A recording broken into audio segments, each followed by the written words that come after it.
neste momento, Deus, através desta emissora, leva até você mais um programa de fé, com hinos, orações e uma palavra poderosa a seu favor.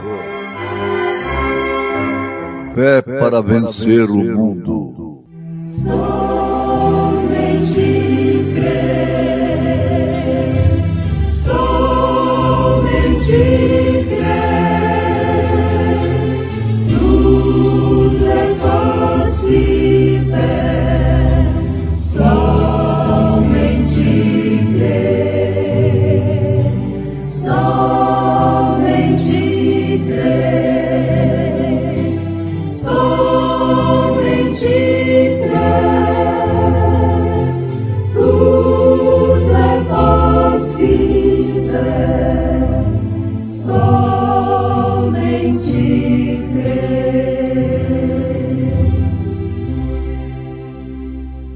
E eu, irmãos, quando fui ter convosco, anunciando-vos o testemunho de Deus, não fui com sublimidade de palavras ou de sabedoria, pois nada me propus saber entre vós, senão a Jesus Cristo e este crucificado. Eu estive convosco em fraqueza, e em temor, e em grande tremor. A minha palavra e a minha pregação não consistiram em palavras persuasivas de sabedoria humana, mas em demonstração do Espírito e de poder, para que a vossa fé não se apoiasse na sabedoria dos homens, mas no poder de Deus.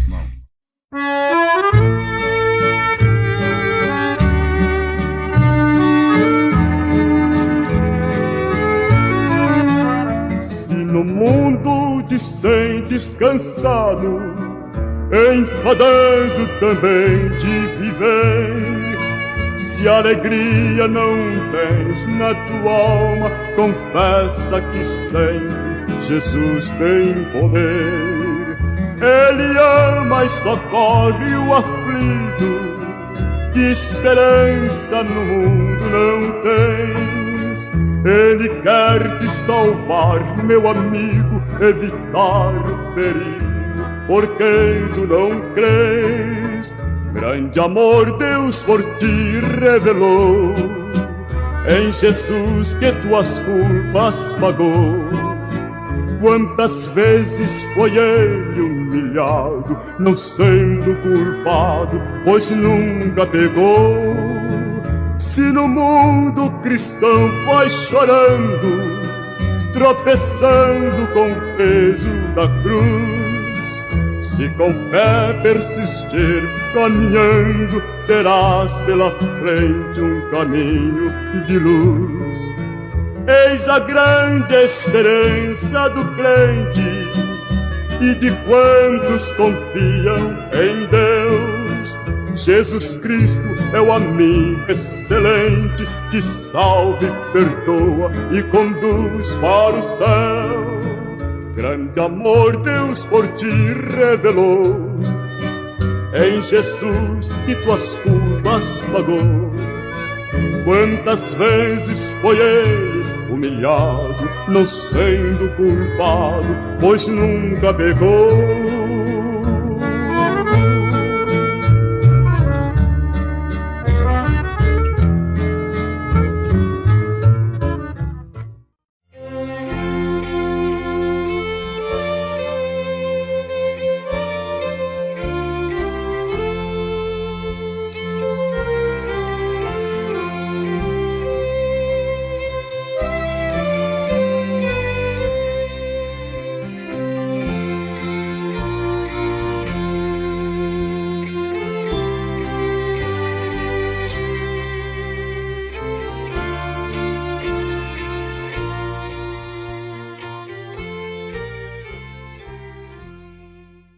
Ouvintes, vamos lembrar inicialmente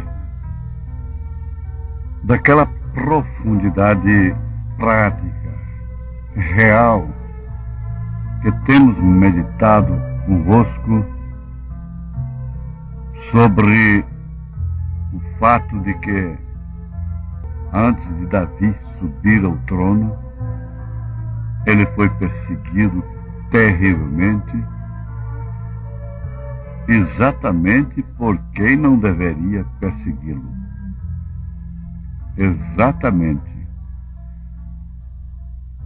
E também daquela contradição, aquela aparente contradição do anjo, da mensagem do anjo a Maria, que nós temos sempre de guardar isto, que o anjo disse para Maria que Jesus, o seu filho, estava sendo anunciado, seria forte e assentar-se-ia no trono de Davi. E aparentemente aquela mensagem não cumpriu. Ela falhou. Falhou escandalosamente. Veja só, porque o anjo nunca deu uma aula de teologia para ela, prevenindo a ela que isto seria depois das últimas coisas, depois de cumprir o seu ministério terreno, depois dele crucificado, derrotado. Então, Maria, como uma filha de Deus, por isso Deus se agradou de escolhê-la para uma missão tão importante, tão grande como aquela, sofrer daquela forma como ela sofreu. Deus nunca teve essa dó que nós temos de deixar os seus filhos sofrerem por amor de seu nome, porque, afinal de contas, ninguém melhor do que ele sabe qual é a recompensa dos que sofrem por causa de seu nome. Mas nós estamos analisando o fato de que, pela razão, aquele anjo, aquele mensageiro era falso, completamente falso. Porque nada daquilo que ele falou com Maria estava se cumprindo conforme sua palavra. Muito ao contrário, ela via justamente tudo ao contrário. Foi exatamente como quando Abraão recebeu a promessa com Sara. Vocês vão de notar, meus irmãos, meus ouvintes, que todas as vezes que Deus visitou alguém a quem ele escolheu para cumprir alguma missão aqui na terra especial, a vida ficou mais difícil para eles. Assim que eles foram visitados, assim que eles receberam aquela chamada, aquela vocação, a vida ficou bem mais custosa. Porque Deus chamou para coisas impossíveis. E assim que Abraão e Sara receberam a promessa, tiveram 25 anos de paradoxo, de contradição. E Maria não passou por menos. Sofreu demais. Ela sofreu a contradição da mensagem. O que somente os eleitos escolhidos por Deus para uma missão especial, podem sofrer, podem enfrentar com resignação, com confiança, com galhardia até o fim. Mas outro fato nos chama a atenção, também, como lembrança, é que parece que Deus, que a Bíblia Sagrada, discrimina os ricos, discrimina as cores até. Isso sempre prevendo o bem-estar de cada um. Agora acabamos de ler na primeira carta aos Coríntios um doutor, um dos homens mais sábios daqueles dias, São Paulo, dizendo que quando ele foi estar com aqueles irmãos, ele não foi estar com eles com sublimidade de palavras ou de sabedoria, coisa que ele tinha muito. Tinha de sobra. Tinha muito mais do que muitos sábios de hoje, cuja sabedoria lhes vedam seus olhos de verem, de ter uma visão celestial, a qual eles não deveriam desobedecer. Vedam seus olhos de verem o batismo em nome do Senhor Jesus Cristo, de verem o Pai no Filho, de verem a unicidade de Deus, de verem que somente um rei vai governar essa terra, esse universo, e que não temos parlamentarismo na divindade, mas sim monarquia. Agora, se essa monarquia se manifesta, tem 3 manifestações para se completar, eles não podem ver isto. Então, quem se enquadra dentro da aparente discriminação são eles próprios. Nós temos o caso do mancebo de qualidade, que era rico, muito rico, falando da era que nós estamos vivendo, tinha tudo, com diferença, só que ele nunca prostituiu, nunca matou, nunca roubou, nunca adulterou,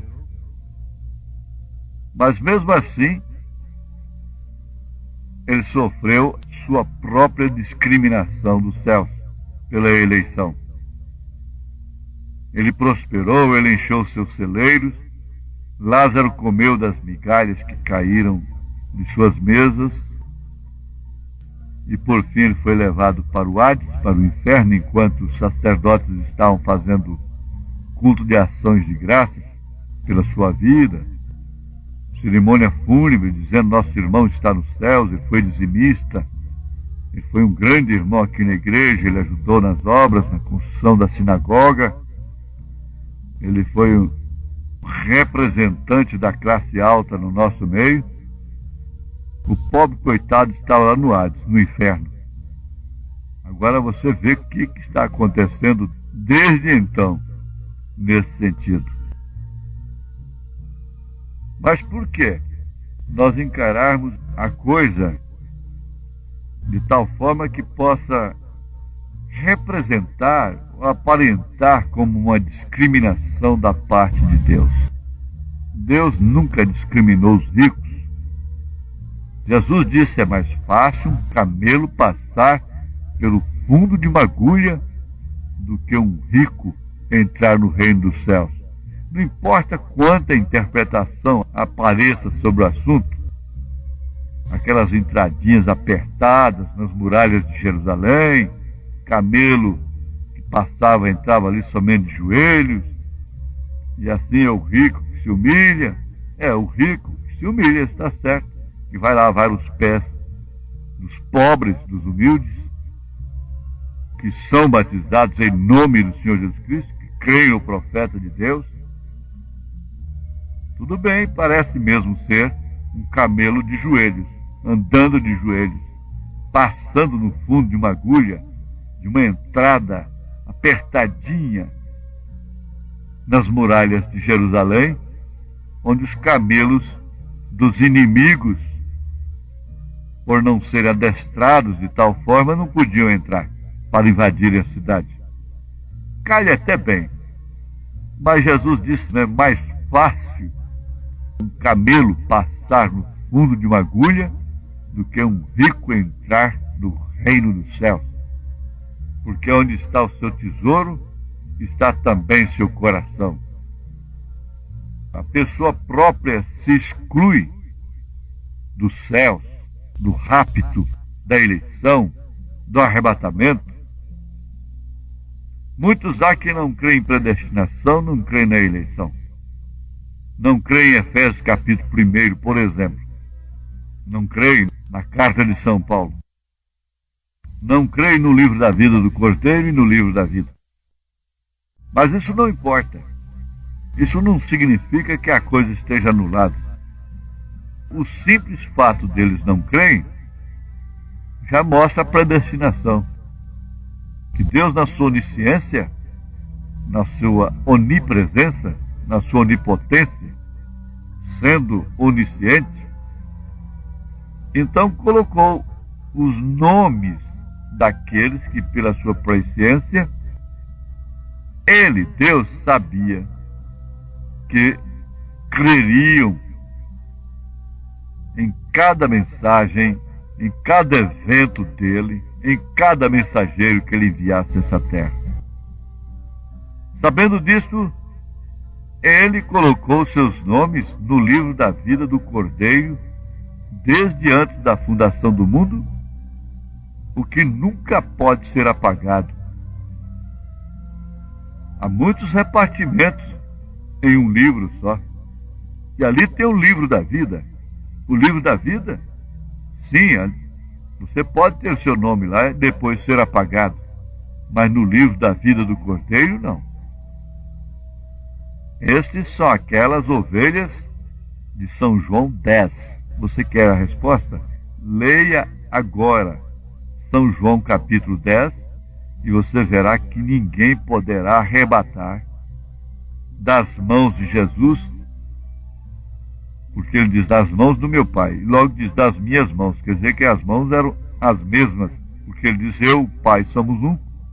Então você encontra isso aí, agora não mais como uma discriminação, mas sim como uma predestinação, pela presciência de Deus, pela onisciência de Deus. Ele sabia quem seria a Maria, quem seria o Davi, quem seria a Sara, o Abraão, quem seria a Ana, quem seria a Jezabel, o Acabe, o Absalão, o Datã, o Coré, o Abirão. Ele sabia quem era Josué, quem era o Moisés. Ele sabia quem era você. Ele sabe quem é você. Afinal de contas, nós cremos num Deus onisciente, onipresente, onipotente e que não é sujeito ao tempo. Ninguém o apanha de surpresa, nenhuma queda, nenhuma aceitação, nenhum levantamento. Portanto, o que nos resta mesmo, de fato, ouvintes, é darmos lugar a uma conscientização que a mensagem nos traz para se valorizarmos esta posição no corpo de Cristo. Não somos melhores do que ninguém, como Jacó não era melhor do que Esaú. Mas como Deus tem misericórdia de quem Ele tem misericórdia, Ele teve misericórdia de mim. Como Deus tem compaixão de quem Ele tem compaixão pela soberania, Ele teve compaixão de mim, agora Ele tem compaixão do mundo todo, porque Ele amou o mundo de tal maneira que todo aquele que nele crer não pereça, mas tenha a vida eterna.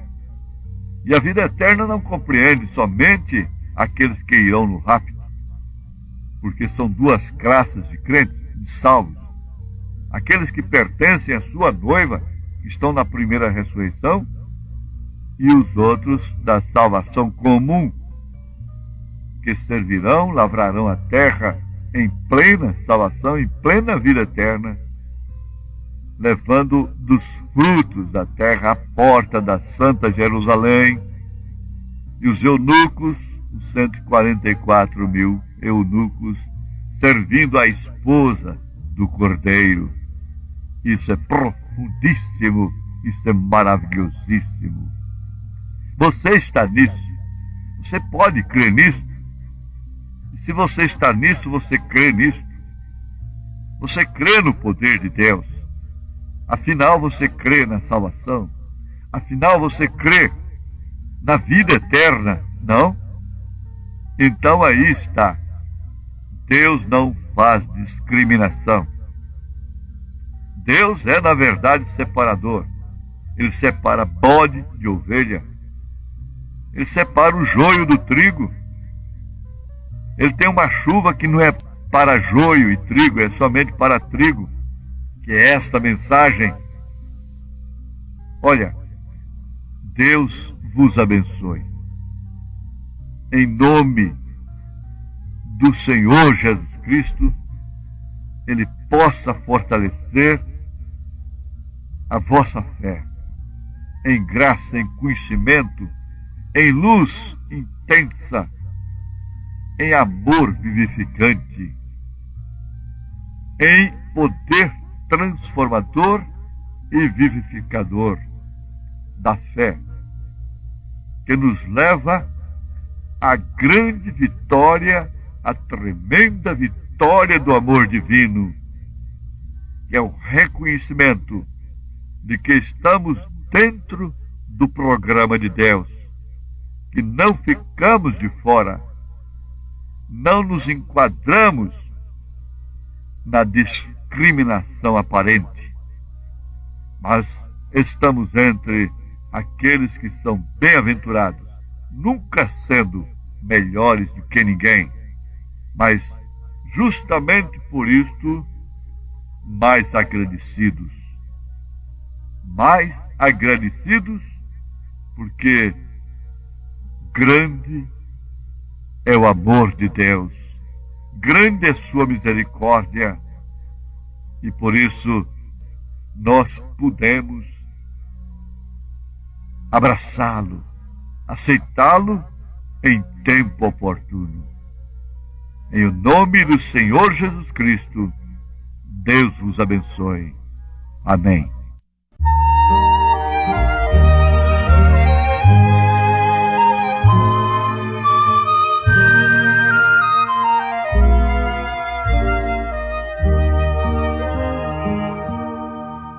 Oh, que fonte transportante,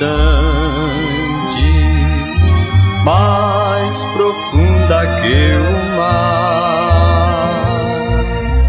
é de Deus o amor imenso que Jesus me veio dar. Ele me abriu a porta e me reconciliou. Por seu sangue derramado, para Deus me consagrou.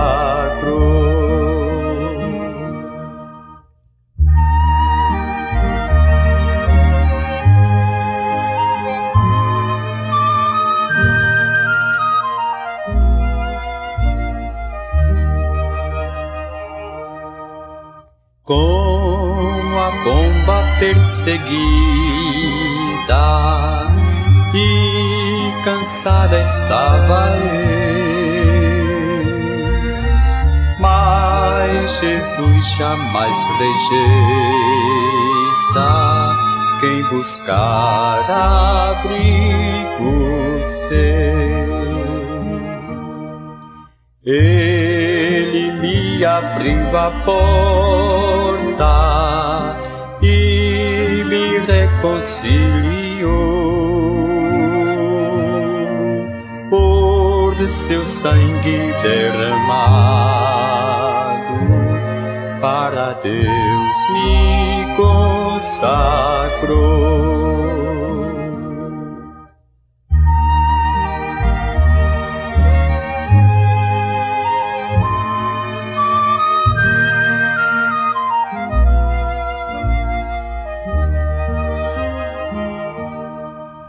Quando ao alvorecer de meu dia,